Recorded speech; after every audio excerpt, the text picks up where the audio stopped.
Practical ബിസിനസ്സിൻ്റെ പുതിയ വീഡിയോയിലേക്ക് സ്വാഗതം. ഇന്നത്തെ വീഡിയോയിൽ ഞാൻ പറയാൻ ഉദ്ദേശിച്ചിരിക്കുന്ന കാര്യം, നമ്മളൊരു ക്ലയൻറ്റ് മീറ്റിംഗ് നടക്കുമ്പോൾ നമ്മൾ അറിഞ്ഞിരിക്കേണ്ട കാര്യങ്ങൾ. എങ്ങനെയൊക്കെയാണ് ക്ലയൻറ്റ് മീറ്റിംഗ് അല്ലെങ്കിൽ എന്ത് സംസാരിക്കണം എന്നുള്ളതല്ല, എന്തെല്ലാമാണ് ക്ലയൻറ്റിൻ്റെ മനസ്സിലൂടെ പോകുന്നത്, നമ്മളുടെ മനസ്സിലൂടെ പോകുന്നത്, അതിൻ്റെ സയൻറ്റിഫിക്കായ ഒരു വശമാണ് ഞാൻ ഇന്നത്തെ വീഡിയോയിൽ പറയാൻ ഉദ്ദേശിച്ചിരിക്കുന്നത്. നമ്മളൊരു ക്ലയൻറ്റിനെ കാണാൻ പോകുമ്പോൾ ശ്രദ്ധിക്കേണ്ട 2-3 കാര്യങ്ങളുണ്ട്. ഒന്നാമത്തത്, നമ്മൾ വെൽ ഡ്രസ്ഡ് ആയിരിക്കണം, പ്രോപ്പർ ഡ്രസ്ഡ് ആയിരിക്കണം. എന്ന് വെച്ചാൽ വില കൂടിയ ഷർട്ട് ഇടണമെന്നോ പാൻസ് ഇടണമെന്നോ ഒന്നുമല്ല. ഉള്ളത് ക്ലീനായി ഇട്ടിട്ട് ആയിരിക്കണം പോകേണ്ടത്. രണ്ടാമത്തത്, നമ്മൾ സമയത്തെത്തണം. ഇപ്പോൾ 10 മണിക്കാണ് മീറ്റിംഗ് പറഞ്ഞിട്ടുണ്ടെന്നുണ്ടെങ്കിൽ നമ്മൾ 9:30 അവിടെ എത്തണം എന്നുള്ളത് നെഗറ്റീവാണ്. അതേസമയം 9:55, 9:50, 9:55 ഒരു 5 മിനിറ്റ് മുന്നേ അല്ലെങ്കിൽ 10 മിനിറ്റ് മുന്നേ നമ്മൾ ആ മീറ്റിംഗ് പ്ലേസിൽ എത്തിയിരിക്കണം.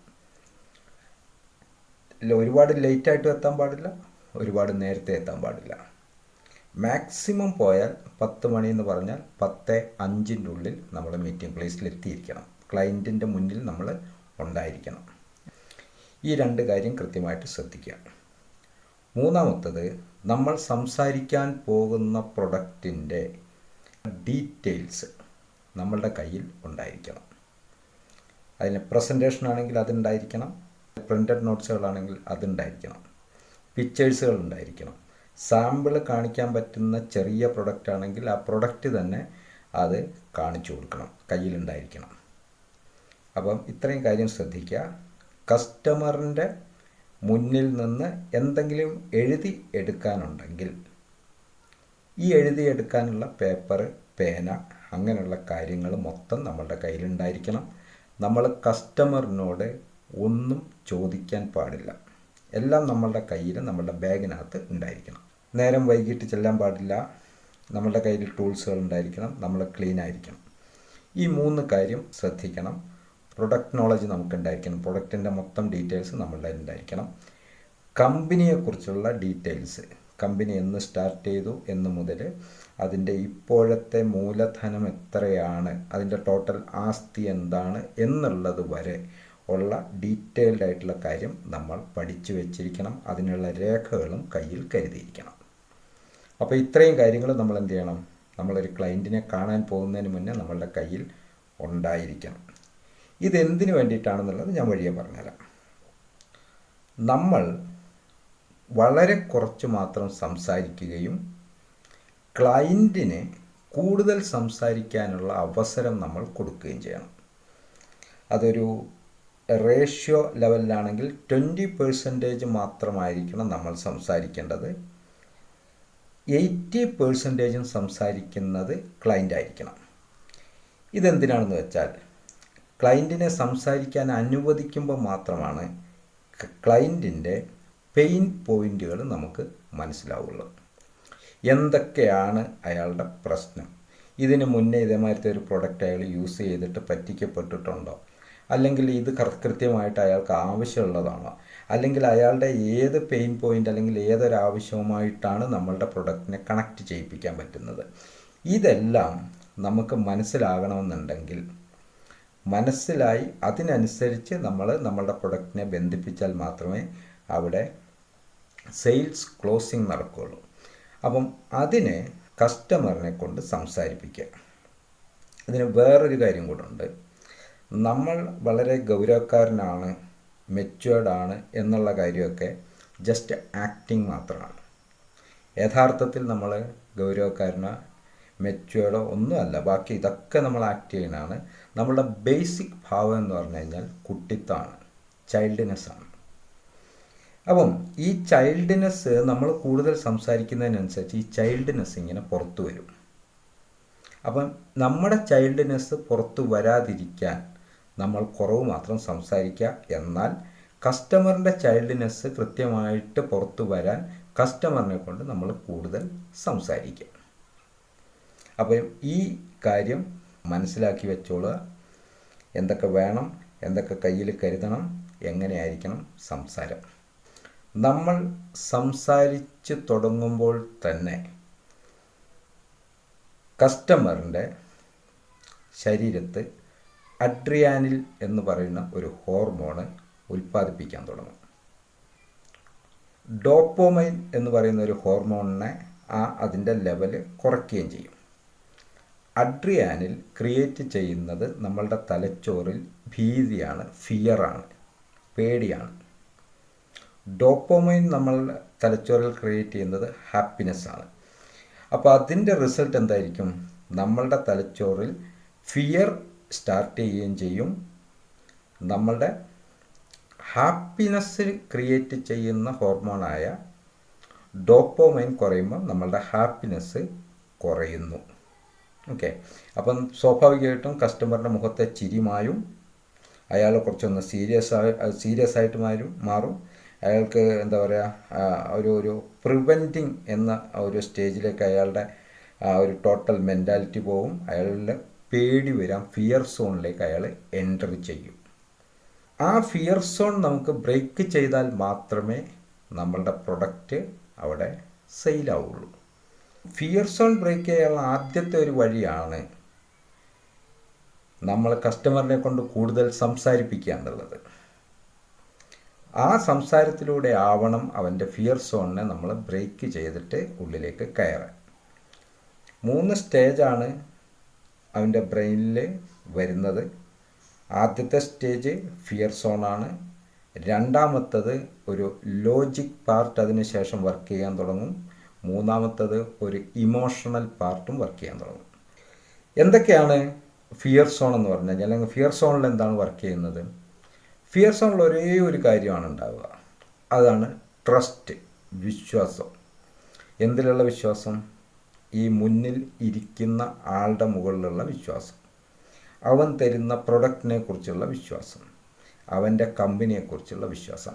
ഈ 3 കാര്യങ്ങളും നമ്മൾ കൃത്യമായിട്ട് പ്രസൻറ്റ് ചെയ്താൽ, അല്ലെങ്കിൽ ആ ഒരു ഏരിയയിൽ നമ്മളുടെ ഒരു ട്രസ്റ്റ് കസ്റ്റമറിന് വന്നാൽ മാത്രമേ ഉള്ളൂ എന്ത് ചെയ്യുന്നത്, അടുത്ത ലോജിക് സെക്ഷനിലേക്ക് പോകാൻ കഴിയുള്ളൂ.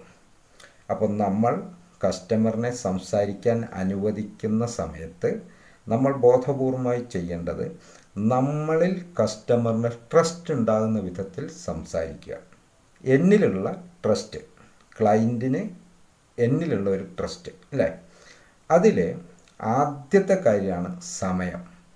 നമ്മൾ 10 മണിക്ക് നമ്മളുടെ അപ്പോയിൻമെൻറ്റ് വെച്ചിട്ടുണ്ടെങ്കിൽ 10:30ക്കാണ് നമ്മൾ എത്തുന്നതെന്നുണ്ടെങ്കിൽ അവിടെ സെയിൽസ് നടക്കാനുള്ള സാധ്യത വെറും 5 to 8% മാത്രമാണ്. നടക്കാതിരിക്കാനുള്ള സാധ്യത 95%. നമ്മൾ സമയത്തിനാണ് അവിടെ എത്തുന്നതെന്നുണ്ടെങ്കിൽ നമ്മളുടെ മുകളിലുള്ള ട്രസ്റ്റ്, അയാളെ വിശ്വസിക്കാൻ പറ്റും, അവൻ പറഞ്ഞ സമയത്ത് എത്തിയിട്ടുണ്ട്, ഇത് കസ്റ്റമറുടെ ഉള്ളിൽ വളരും. നമ്മൾ സമയത്തിന് എത്തിയിട്ടില്ല എന്നുണ്ടെങ്കിലോ, അവൻ പറഞ്ഞ സമയത്തിന് എത്തിയിട്ടില്ല, അവൻ്റെ പ്രൊഡക്റ്റ് വാങ്ങിയാലും എന്തെങ്കിലും കംപ്ലൈൻറ്റ് വന്നാലും വിളിച്ചു കഴിഞ്ഞാലും അവൻ്റെ കളി ഇതായിരിക്കും. ഇപ്പം തന്നെ അവൻ അരമണിക്കൂർ അല്ലെങ്കിൽ 1 മണിക്കൂർ ലേറ്റാണ്. സാധനം വാങ്ങിക്കഴിഞ്ഞ് കഴിഞ്ഞാൽ അത് 4 ദിവസം 5 ദിവസം കഴിഞ്ഞ് കഴിഞ്ഞിട്ട് സർവീസിങ് പോലും നമുക്ക് കിട്ടുള്ളൂ. സോ അവനെ വിശ്വസിക്കാൻ പാടില്ല. ഇതായിരിക്കും കസ്റ്റമറുടെ ഉള്ളിൽ വരുന്ന ആദ്യത്തെ നമ്മളെ പറ്റിയുള്ള അഭിപ്രായം. സോ നമ്മളുടെ മുകളിലുള്ള ട്രസ്റ്റ് അതോടുകൂടി പോയി കിട്ടും. പിന്നെ നമുക്ക് സെയിൽസുമായിട്ട് മുന്നോട്ട് പോകാൻ കുറച്ച് ബുദ്ധിമുട്ടാവും. പക്ഷേ നമ്മൾ ഒരു 5 മിനിറ്റ് നേരത്തെ എത്തി, കസ്റ്റമറിനെ വെയിറ്റ് ചെയ്തിരുന്നു, കസ്റ്റമറിന് കൃത്യമായ സമയത്തെത്തി സംസാരിക്കുകയാണെന്നുണ്ടെങ്കിൽ ആ സമയത്ത് നമ്മളുടെ മുകളിലുള്ള ഒരു ട്രസ്റ്റ് കസ്റ്റമറിന് ഉണ്ടായി വരും. അത് നമ്മൾ സംസാരിക്കുന്ന ഭാഷ കൃത്യമായിരിക്കണം. റൈറ്റായിട്ട് സിമ്പിളായിട്ടുള്ള ലാംഗ്വേജ്, സിമ്പിൾ വാക്യങ്ങൾ ഉപയോഗിച്ച് നമ്മൾ നമ്മളുടെ ഐഡിയ അല്ലെങ്കിൽ നമ്മളുടെ ഡീറ്റെയിൽസുകൾ എക്സ്പ്രസ് ചെയ്യാൻ നമ്മൾ പഠിച്ചിരിക്കണം. ഓക്കെ, അപ്പം നമ്മളുടെ പ്രൊഡക്റ്റിനെ കുറിച്ചുള്ള ആ ഒരു ട്രസ്റ്റ് കസ്റ്റമറിലേക്ക് എത്തും. പ്രൊഡക്റ്റിൻ്റെ സാമ്പിൾ കാണിക്കുകയോ പിക്ചർ കാണിക്കുകയോ അത് പ്രവർത്തിക്കുന്നതിൻ്റെ ഓരോ സ്റ്റേജുകളും കാണിച്ചു കൊടുക്കുകയും ഇതിന് എന്തെല്ലാം സമയത്ത് നമ്മൾ അതിൻ്റെ നല്ലത് മാത്രമല്ല, ആ ഒരു പ്രൊഡക്റ്റിൻ്റെ നല്ലതിനോടൊപ്പം അതിൽ വരാവുന്ന കംപ്ലൈൻറ്റുകളും കൂടെ കസ്റ്റമറിനോട് പറയുക. സ്വാഭാവികമായിട്ടും ഇത് നമ്മളുടെ മുകളിലുള്ള ട്രസ്റ്റും ആ പ്രൊഡക്റ്റിൻ്റെ മുകളിലുള്ള ട്രസ്റ്റും കൂട്ടുകയുള്ളൂ, ഒരിക്കലും കുറയ്ക്കില്ല. അടുത്തത് കമ്പനിയെക്കുറിച്ചുള്ള ട്രസ്റ്റാണ്. സോ കമ്പനി ഇന്നതാണ്, ഇത്ര ആൾക്കാരുമായിട്ട് തുടങ്ങിയതാണ്, ഇത് ഇത്ര രാജ്യത്തിൽ ഇപ്പോൾ ഉണ്ട്, ഇത്ര മെമ്പേഴ്സ് അതിനകത്ത് വരുന്നുണ്ട്, ഇത്രയാണ് ഇതിൻ്റെ ആസ്തി വരുന്നത്, ഇതിന് എവിടെയൊക്കെ സെയിൽസ് സെൻ്റർ ഉണ്ട്, എവിടെയൊക്കെ സർവീസ് സെൻ്ററുകളുണ്ട്, ഈ ഡീറ്റെയിൽസുകൾ മുഴുവൻ പ്രിൻ്റഡ് ആയിട്ടുള്ളതിൽ കാണിച്ചു കൊടുത്തിട്ട് പറയുകയാണെന്നുണ്ടെങ്കിൽ കമ്പനിയുടെ മുകളിലുള്ള ട്രസ്റ്റും കസ്റ്റമറിന് കിട്ടും. അപ്പം ഈ ഫിയർ സോണിനെ, കസ്റ്റമറിൻ്റെ ഫിയർ സോണിനെ ബ്രേക്ക് ചെയ്യാൻ ഏറ്റവും നല്ല വഴി നമ്മളുടെ കയ്യിൽ ഡോക്യുമെൻസുകൾ ഉണ്ടാവുക, നമ്മൾ കൃത്യമായിട്ടുള്ള സമയത്തെത്തുക, നമ്മളുടെ പ്രസൻറ്റേഷൻ ലളിതമാകുക, നമ്മൾ ഐ കോണ്ടാക്റ്റിൽ സംസാരിക്കുക. നമ്മൾ ഒരു പ്രസൻറ്റേഷനല്ല, സംസാരമാണെങ്കിൽ ഐ കോണ്ടാക്റ്റ് ഉണ്ടായിരിക്കണം. ഓപ്പോസിറ്റ് സൈഡിൽ മാത്രമേ ഇരിക്കാവൂ, ഓപ്പോസിറ്റിൽ ഇരുന്നിട്ട് വേണം സംസാരിക്കാൻ. അതേസമയം നമ്മളൊരു പ്രസൻറ്റേഷനാണ് നടത്തുന്നതെന്നുണ്ടെങ്കിൽ നമ്മളെപ്പോഴും എന്ത് ചെയ്യണം, ക്ലയൻറ്റിൻ്റെ സൈഡിലേക്ക് മാറി പ്രസൻറ്റേഷൻ നമ്മളുടെ ലാപ്ടോപ്പിലോ അല്ലെങ്കിൽ ടാബിലോ മൊബൈലിലാണെങ്കിൽ രണ്ടാളും ഒരുമിച്ച് ആ ലാപ്ടോപ്പിലേക്കോ ടാബിലേക്കോ മൊബൈലിലേക്കോ നോക്കുന്ന ആ വ്യൂവിലിരുന്നിട്ട് വേണം എന്ത് ചെയ്യാൻ വേണ്ടിയിട്ട് നമ്മളുടെ പ്രസൻറ്റേഷൻ കൊടുക്കാൻ. പ്രസൻറ്റേഷൻ കൊടുക്കുമ്പോൾ ഒരിക്കലും അയാളുടെ ആ കോൺസെൻട്രേഷൻ ബ്രേക്ക് ചെയ്യുന്ന വിധത്തിൽ ഒരു വക പരിപാടി നമ്മളുടെ അടുത്തുനിന്ന് വരരുത്. സോ പ്രസൻറ്റേഷൻ എടുക്കുമ്പോൾ സെയിം സൈഡിൽ നിന്നിട്ട് പ്രസൻറ്റേഷൻ എടുക്കുക, സംസാരിക്കുമ്പോൾ ഓപ്പോസിറ്റ് സൈഡിൽ ഇരുന്നിട്ട് സംസാരിക്കുക. ഇത്രയും കാര്യങ്ങൾ ശ്രദ്ധിച്ചു കഴിഞ്ഞാൽ അവൻ്റെ ഫിയർ സോണിനെ നമുക്ക് ബ്രേക്ക് ചെയ്യാൻ പറ്റും. ഫിയർ സോൺ ബ്രേക്ക് ചെയ്ത് കഴിഞ്ഞാൽ പിന്നെ നമുക്ക് ബ്രേക്ക് ചെയ്യാനുള്ള അടുത്ത സോൺ എന്ന് പറഞ്ഞു കഴിഞ്ഞാൽ ലോജിക് സോണാണ്. ഫിയർ സോൺ ബ്രേക്ക് ചെയ്തു, ലോജിക് സോണിലേക്ക് വരുമ്പോൾ നമ്മൾ ശ്രദ്ധിക്കുക, നമ്മളുടെ ബ്രെയിനിലെ ലോജിക് സോണ് രണ്ടായിട്ട് തിരിയും. ബ്രെയിൻ ലെഫ്റ്റ് സൈഡ് വർക്ക് ചെയ്യും, റൈറ്റ് സൈഡ് വർക്ക് ചെയ്യും. ലെഫ്റ്റ് സൈഡിൽ പിക്ചറുകൾ വർക്ക് ചെയ്യും, ഇമാജിനേഷൻ വർക്ക് ചെയ്യും, ഡ്രീം വർക്ക് ചെയ്യും. ഈ മൂന്ന് കാര്യങ്ങൾ എന്തിൽ വർക്ക് ചെയ്യും? ബ്രെയിനിൻ്റെ ലെഫ്റ്റ് സൈഡിൽ വർക്ക് ചെയ്യും. റൈറ്റ് സൈഡിൽ വർക്ക് ചെയ്യുന്നത് ഒന്ന് നമ്പേഴ്സ്, രണ്ടാമത്തത് കമ്പാരിസൺ. ഈ രണ്ട് കാര്യങ്ങളാണ് ബ്രെയിനിൻ്റെ ലോജിക് സോണ് രണ്ടായിട്ട് തിരിഞ്ഞിട്ട് രണ്ട് ഏരിയയിൽ വർക്ക് ചെയ്യുക. അപ്പം ഇവിടെ ഈ കമ്പാരിസൺ അല്ലെങ്കിൽ നമ്പേഴ്സ് എന്ന് പറയുന്നിടത്ത് ക്രിയേറ്റ് ചെയ്യപ്പെടുന്ന കുറച്ച് ലോജിക്കൽ ക്വസ്റ്റ്യൻസ് ഉണ്ട്.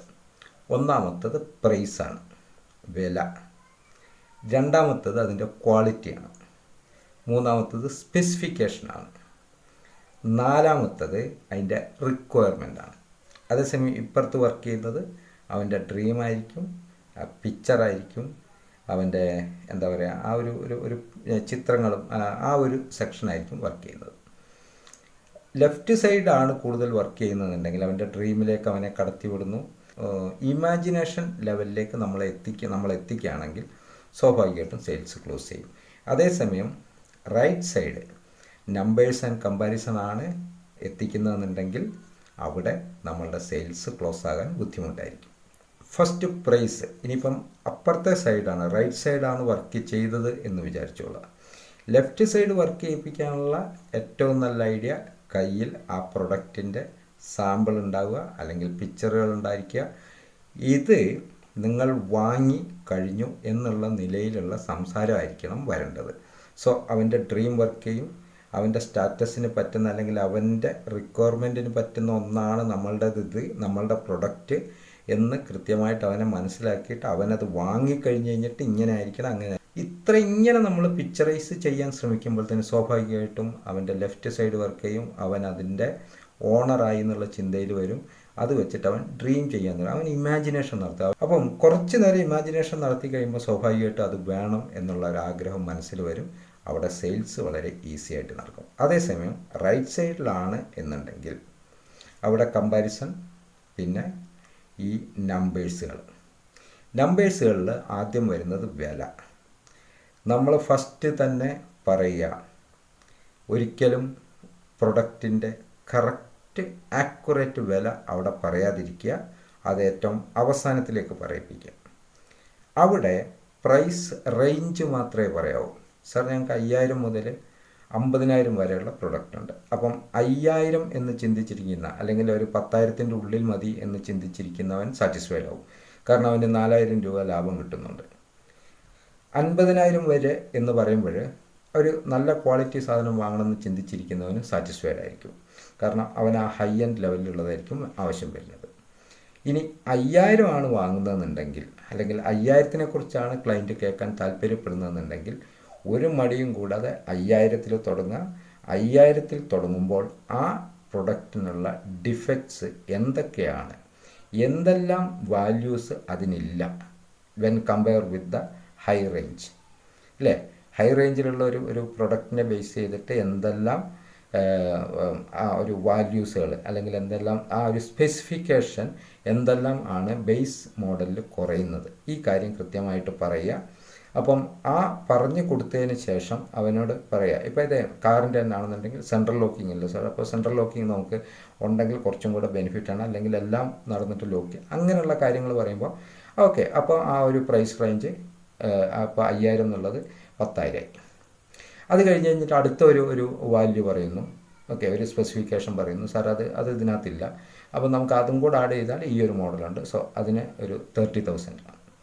അപ്പം അവൻ്റെ 5000 എന്നുള്ള ആ റേഞ്ച് മെല്ലെ മെല്ലെ നമുക്ക് എന്ത് ചെയ്യാൻ പറ്റും, ഈ സ്പെസിഫിക്കേഷൻ വാല്യൂസുകൾ ആഡ് ചെയ്തിട്ട് 30,000-ലേക്കോ 50,000-ലേക്കോ എത്തിക്കാൻ പറ്റും. സ്വാഭാവികമായിട്ടും അവൻ്റെ കീശ 50,000 താങ്ങുന്നില്ല, അവനൊരു 25-30 വരെ പോകുന്നുണ്ട്, അവിടെ സ്റ്റക്കായി നിൽക്കുകയാണെന്നുണ്ടെങ്കിൽ ആ ബിസിനസ് അവിടെ നടക്കട്ടെ. കാരണം 5000-ൽ 500 രൂപയാണ് പ്രോഫിറ്റ്, 30,000-ൽ 10,000 ആയിരിക്കും പ്രോഫിറ്റ്. സോ ആ പ്രോഫിറ്റ് ഹൈ പ്രോഫിറ്റ് നോക്കിയിട്ട് നമ്മൾ എന്ത് ചെയ്യാം, നമ്മളുടെ ബിസിനസ് ക്ലോസ് ചെയ്യിപ്പിക്കാം. ഇപ്പുറത്ത് 5,000 മുതൽ 50,000 വരെയുള്ള ഒരു പ്രൈസ് റേഞ്ച് ഫസ്റ്റ് പറയുക. ഈ സ്പെസിഫിക്കേഷനും അതിൻ്റെ ക്വാളിറ്റിയും കൂടെ ചേർത്തിട്ട് വേണം പറയാൻ. അതാണ് 5000-ൽ ഇന്ന ക്വാളിറ്റി ഇന്ന സ്പെസിഫിക്കേഷൻ. സോ അതുമാത്രം സാറിനെ പാരിയിട്ടുള്ള ഒരാൾക്ക് അതുമാത്രം പോരാ, എൻ്റെ അഭിപ്രായത്തിൽ ഇതും കൂടെ വേണം, എങ്കിൽ മാത്രമേ അത് കുറച്ചും കൂടെ ഒന്ന് സ്മൂത്ത് ആവുകയുള്ളൂ എന്ന് പറഞ്ഞിട്ട് നമ്മൾ ഈ സ്പെസിഫിക്കേഷൻ ആഡ് ചെയ്ത് അതിൻ്റെ വില കൂട്ടി കൃത്യമായിട്ടുള്ള ഒന്നിലേക്ക് നമ്മൾ ടാർഗറ്റ് ചെയ്യുന്ന ഒരു പ്രൊഡക്റ്റിലേക്ക് നമ്മളുടെ കസ്റ്റമറിനെ എത്തിക്കുക. നാലാമത്തെ പോർഷനാണ് റിക്വയർമെൻറ്റ്. കസ്റ്റമറിന് ഇത് ആവശ്യമുണ്ട് എന്നുള്ളൊരു ഫീല് കസ്റ്റമറിന് വരണം. കസ്റ്റമറിന് ആവശ്യമുണ്ട് എന്നുള്ള ഫീൽ ഇന്ന് ഒരു 3/4%, ഒരു 75-80% സെയിൽസിൻ്റെ ആൾക്കാരും യൂസ് ചെയ്യുന്നത് റിട്ടേൺ ഓൺ ഇൻവെസ്റ്റ്മെൻറ്റ്, ROI എന്ന് പറയുന്ന ഒരു മെത്തേഡാണ്. നിങ്ങൾ ഇത്ര രൂപ ഇൻവെസ്റ്റ് ചെയ്യുകയാണെന്നുണ്ടെങ്കിൽ നിങ്ങൾക്ക് ഇന്ന ബെനിഫിറ്റ് കിട്ടും, ഇത്ര രൂപ ലാഭം കിട്ടും. ഇതാണ് സാധാരണയായിട്ട് എല്ലാ സെയിൽസും പറയുന്നു മിക്കവാറും. പക്ഷേ നമ്മൾ അവിടെ ചെറുതായിട്ടൊന്ന് തിരിക്കുക. കാരണം റിട്ടേൺ ഓൺ ഇൻവെസ്റ്റ്മെൻറ്റ് എന്നുള്ളതിന് പകരം കോസ്റ്റ് ഓഫ് ഇനാക്ഷൻ. ഓക്കെ, നിങ്ങളിത് ചെയ്തില്ലെങ്കിൽ നിങ്ങൾക്ക് ഇന്ന നഷ്ടം വരും എന്നുള്ള ലെവലിലേക്ക് നമ്മളുടെ സംസാരത്തിനെ ഒന്ന് മാറ്റുക. സോ ലാഭം ഇത്ര കിട്ടുന്നു എന്നുള്ളതിനേക്കാളും ഒരു കസ്റ്റമർ ചിന്തിക്കുന്നത് അവൻ്റെ നഷ്ടം കുറയ്ക്കുക എന്നുള്ളതാണ്. അപ്പം ഇന്ന സാധനം ഇല്ലെങ്കിൽ അവന് ഇത്ര നഷ്ടം വരും, അല്ലെങ്കിൽ അവൻ്റെ സ്റ്റാറ്റസിന് ഇന്ന നഷ്ടം വരും, അല്ലെങ്കിൽ അവൻ്റെ പ്രവർത്തനങ്ങൾക്ക് ഇത്ര വരും. കുറച്ച് ആ ഒരു ലെവലിൽ സംസാരത്തെ കൊണ്ടുവന്ന് എത്തിക്കാൻ പറ്റിയാൽ അവിടെ സെയിൽസ് ക്ലോസ് ചെയ്യാൻ വളരെ ഈസി ആയിരിക്കും. കാരണം അവിടെ കോസ്റ്റ് ഓഫ് ഇനാക്ഷൻ, അവനത് ചെയ്തില്ലെങ്കിൽ അവന് വരാൻ പോകുന്ന നഷ്ടം അതായിരിക്കും പറയുന്നത്. ഓക്കെ, ഇത്രയും കാര്യം പറഞ്ഞു കഴിയുമ്പോൾ സ്വാഭാവികമായിട്ടും അവൻ ഏകദേശം സ്പെസിഫിക്കേഷൻ അവൻ സെലക്ട് ചെയ്തിട്ടുണ്ടായിരിക്കും. അപ്പോൾ അതിൻ്റെ പ്രൈസ് നമ്മൾ പറഞ്ഞിട്ടുണ്ടായിരിക്കും. അവൻ്റെ മുഖത്തൊരു ചിരി വരും. അവൻ്റെ അഡ്രിയാനിൽ അതിൻ്റെ വർക്കിംഗ് കുറഞ്ഞിട്ടുണ്ടാവും. ഓക്കെ, ഹാപ്പിനെസ്സിൻ്റെ വർക്കിങ്ങോ കൂടിയിട്ടുണ്ടായിരിക്കും, ഡോപ്പമൈൻ്റെ വർക്കിംഗ് കൂടിയിട്ടുണ്ടായിരിക്കും. അവൻ്റെ മുഖം ഒന്ന് തെളിയും, ഒരു സന്തോഷമൊക്കെ വരും. അപ്പോൾ നമ്മൾ മനസ്സിലാക്കിക്കോളാം, അവൻ ലോജിക്കൽ പാർട്ട് നമ്മളവൻ്റെ ബ്രേക്ക് ചെയ്തിട്ടുണ്ട്. ഇനി അടുത്തത് ഇമോഷണൽ പാർട്ടാണ്. ഈ പ്രൊഡക്റ്റ് ഞാൻ വാങ്ങുകയാണെങ്കിൽ എന്നുള്ളത് മുതലാണ് ഇമോഷണൽ പാർട്ട് സ്റ്റാർട്ട് ചെയ്യുന്നത്. ഓക്കെ, ഇതെനിക്ക് പറ്റിയ കമ്പനിയാണോ, കൃത്യമായിട്ട് അതിൻ്റെ പിക്ചറൈസേഷനും അതിനെക്കുറിച്ചുള്ള വീഡിയോസുകളും കാണിച്ചു കൊടുത്തിട്ട് നമുക്കത് ബ്രേക്ക് ചെയ്തെടുക്കാം. രണ്ടാമത്തത് സർവീസാണ് അല്ലേ. നമ്മൾ ലേറ്റായിട്ടാണ്, വളരെ ലേറ്റായിട്ടാണ് എത്തുന്നതെന്നുണ്ടെങ്കിൽ കസ്റ്റമർ നമ്മളെ റിജക്റ്റ് ചെയ്യാനുള്ള കാരണം ഇവിടെയാണ് വർക്ക് ചെയ്യുന്നത്. കാരണം ഈ കസ്റ്റമർ നമ്മളുടെ അടുത്തു നിന്ന് ഒരു പ്രൊഡക്റ്റ് എടുത്ത് ഫസ്റ്റ് മീറ്റിംഗ് തന്നെ 1 മണിക്കൂർ ലേറ്റായിട്ടാണ് വരുന്നത്. അപ്പം സർവീസിങ്ങിന് നമ്മൾ കൊടുത്തു കഴിഞ്ഞ് കഴിഞ്ഞാൽ ഇവൻ 4 ദിവസമോ 5 ദിവസമൊക്കെ കഴിഞ്ഞ് കഴിഞ്ഞിട്ടായിരിക്കും ഇത് തരുന്നത്. ഇവൻ അങ്ങനെ ട്രസ്റ്റ് ചെയ്യാൻ പറ്റില്ല എന്നുള്ളൊരവസ്ഥ നമ്മൾ കറക്റ്റ് ടൈമിന് എത്തുമ്പോഴത്തേനും ആ ഒരവസ്ഥയിൽ അല്ലെങ്കിൽ അവിടെ ആ ട്രസ്റ്റിലുള്ള ചേഞ്ച് വരുന്നുണ്ട്. അപ്പോൾ ഇമോഷണൽ പാർട്ടിൽ സർവീസിങ്ങിൽ വരുന്നു. നമ്മൾ കൃത്യമായിട്ട് സർവീസിങ്ങിൻ്റെ എന്തെങ്കിലുമൊക്കെ പ്രൂഫ് കയ്യിൽ കരുതിയിരിക്കണം. പ്രൂഫ് മാത്രമല്ല, അതിനകത്ത് പറയേണ്ടത് ടെസ്റ്റിമോണിയലും കൂടെ ഉണ്ടായിരിക്കണം. നോക്കൂ സാർ, ഇതാ ഇപ്പം കസ്റ്റമർ എ ഇതെടുത്തു, അവന് 1 കൊല്ലം കഴിഞ്ഞ് കഴിഞ്ഞപ്പോൾ ജസ്റ്റ് ഇന്ന മാതിരി ഒരു കംപ്ലൈൻറ്റ് വന്നു. അതിനകത്ത് ഈ കംപ്ലൈൻറ്റ് വന്നു, എന്നെ വിളിച്ചു, ഞാൻ ഇമ്മീഡിയറ്റ്ലി കൊണ്ടുവരാൻ പറഞ്ഞു. അവൻ രാവിലെ 10:30 കൊണ്ടുവന്ന് ഞാൻ സർവീസ് ചെയ്തിട്ട് ഉച്ചയ്ക്ക് 2:30 ആ സാധനം തിരിച്ചു കൊടുത്തു.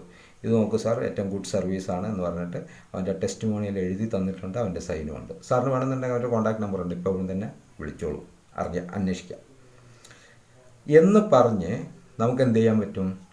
അവൻ്റെ ഇമോഷണൽ പാർട്ടിനെ ആഫ്റ്റർ സെയിൽസ് സർവീസ് എന്നുള്ള ഇതിനെ നമുക്ക് ബ്രേക്ക് ചെയ്തെടുക്കാം.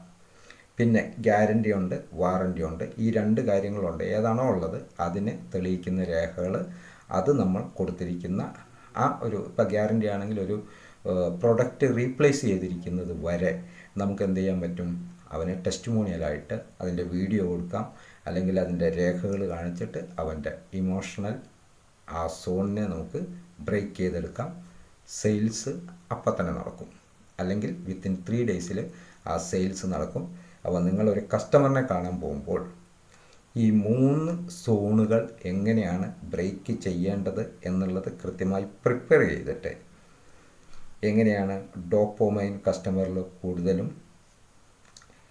ഫിയറിൻ്റെ ഹോർമോൺ കുറവാക്കുന്നത് എന്നുള്ളത് കൃത്യമായി പഠിച്ചു മനസ്സിലാക്കിയതിന് ശേഷം നിങ്ങൾ എന്ത് ചെയ്യുക? കസ്റ്റമറിനെ കാണാൻ പോവുക. വേറൊരു ടോപ്പിക്കുമായിട്ട് അടുത്ത വീഡിയോയിൽ വരാം. ബൈ.